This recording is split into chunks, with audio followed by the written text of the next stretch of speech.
একটু খেয়াল করে দেখবেন আমাদের আশেপাশে কিন্তু প্রেমিক প্রেমিকাদেরকে সবসময় দেখা যায়। রেস্টুরেন্টে, পার্কে, এই সব জায়গাতে আপনি প্রেমিক প্রেমিকাদের পেলেও কিন্তু কখনো স্বামী স্ত্রীকে পাবেন না।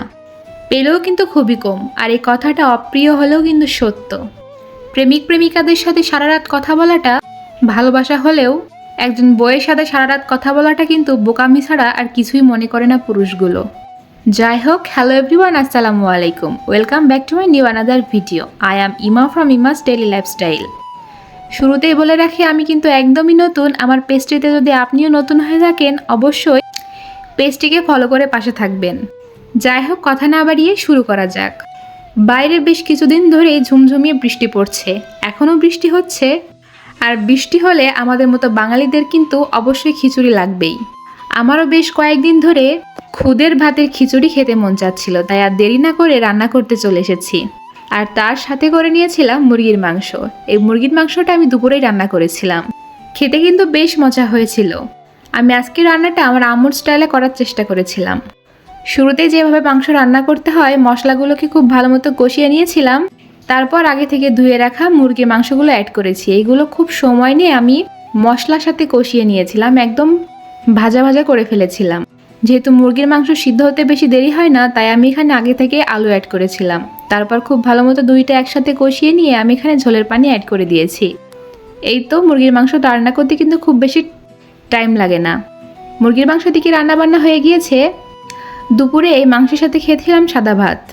যেহেতু দুপুরে একটু গরম গরম পড়ছিল, তাই তখন আর খিচুড়ি রান্না করিনি। খিচুড়ি রান্না করেছিলাম রাত্রেবেলা। চলুন রেসিপিটা আপনাদের সাথে শুরু করা যাক। এখানে 1.5 কাপ পরিমাণে চাল ব্যবহার করেছিলাম। আমরা এখন কি শৌখিন, তাই না? আগের মানুষগুলো হয়তো অভাবে পড়ে এই খুদের ভাতগুলো খেয়ে থাকতো, আর আমরা খাচ্ছি এখন শখ করে। যাই হোক, খুদের ভাত বলেন, খুদের খিচুড়ি বলেন, সব কিছুই কিন্তু আমার খুব ভালো লাগে।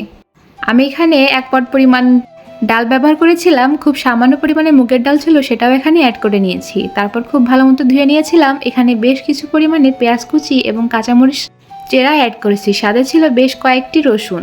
তারপর দিয়েছিলাম পরিমাণ মতো লবণ, পরিমাণ মতো হলুদ গুঁড়া এবং খুব সামান্য পরিমাণে শুকনা মরিচের গুঁড়া।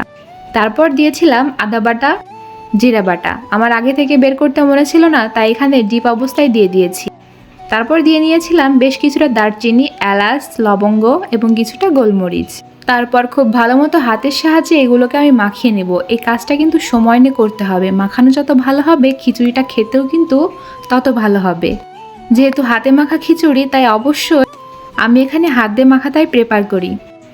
যাই হোক, সাথে দিয়েছিলাম কাঁঠালের বিচি। এটাও খুব ভালো মতো করে আগে থেকেই ধুয়ে রেখেছিলাম। তারপরে এটা দিয়েও খুব ভালো মতো এখানে মিক্স করে নিতে হবে।